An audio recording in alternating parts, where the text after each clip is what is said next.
Did you ever wonder how FBI investigators are able to prepare profile of serial killers based on crimes? This question always intrigued me.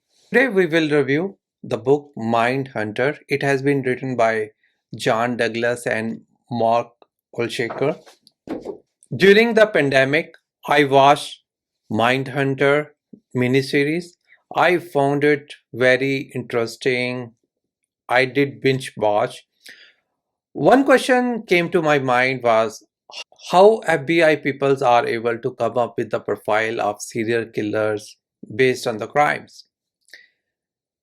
So I will discuss this book very nicely answers that question. I will discuss three takeaways from this book. The Silence of the Lamb movie is also based on this book. First takeaway was profiling, how the FBI investigators profile the serial killers. The author of the book agreed that the profiling is something between science and art. Some people are very, very good, like doctors, and some people are not good. Some of the profiles you read, and they are so generic, so abstract. The killer is somebody between 30 to 45 years, and that covers 25% population of USA. I'm just throwing up the numbers. So some of them are able to give such exact profiles that they were able to pinpoint the killers among the suspects. So very interesting. He said to be a good FBI investigator, you have to have to be a good FBI investigator. You have to be a good storyteller. So you are going to a crime scene where victim is dead, the perpetrator, the killer is not there anymore. So you have to build the incident, build the story from the victim mindset, what was victim going on. So how the crime was committed, was it is a forced entry or friendly entry? Did he hit the victim from behind first?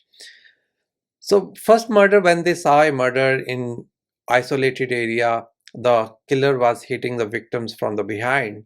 The profiler, the FBI investigators were able to come up, okay, this guy has a communication problem, he stutters, he doesn't have confidence to talk to the victims. A lot of the police investigators laughed. So generally what happens is whenever crime happens, FBI is a federal premium investigating agency. They go to help the cops.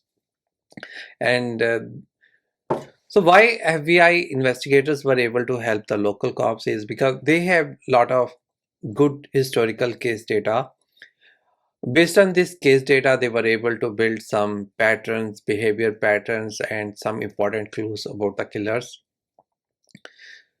So based on the killers, how the crime was committed, was it is a opportunity crime, or the killer was stalking, was a killer was a organized or unorganized, based on the sophistication of the crime, they were able to judge, was it some new, was there a criminal with record history or no record history. So this book gives you a lot of details how they come up with profiles based on the murders. That was very, very interesting. Second second takeaway for second takeaway from the book was you need to talk to people with whom you don't agree. When they started this behavioral science unit, where they started to interview these serial killers, they got a lot of pushback from conservative or established FBI officers. The general thinking was these are crazy people, these serial killers are crazy people who are just killing random people without any motive. They just need to be killed, hanged. You don't need to talk to understand how they think. But these investigators, they were able to convince these superior people that to kill these people ahead, you have to know how these crazy people think. You have to find out what ticks them, what triggers them, what are their thought patterns. And if we can use this data to catch them as early as possible. And initially they collected data, and then they were able to show results by solving crimes.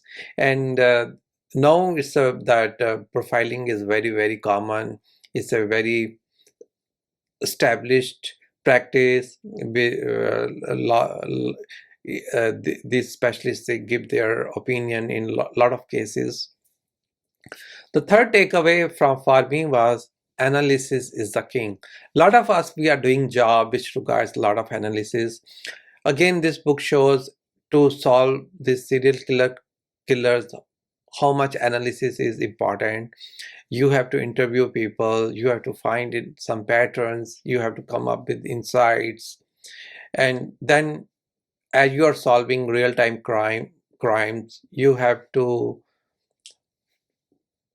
remain objective, and you have to see what are your actually findings in the case, and does it match with your knowledge, your pattern, your thoughts.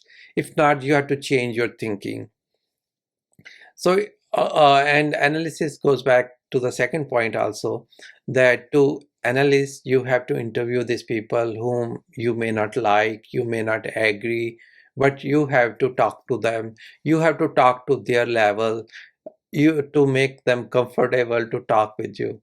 So I really enjoyed the book. It answered my question how the profiling is done, and as part of their work the serial killing declined a lot, became negligible.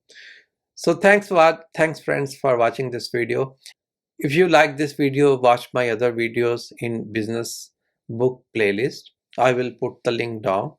Also subscribe to my channel, like it, share it. Also connect with me on LinkedIn and Twitter, especially LinkedIn. If you like small summaries of the video, I will be posting a lot of small summaries of the video on LinkedIn. Thanks again.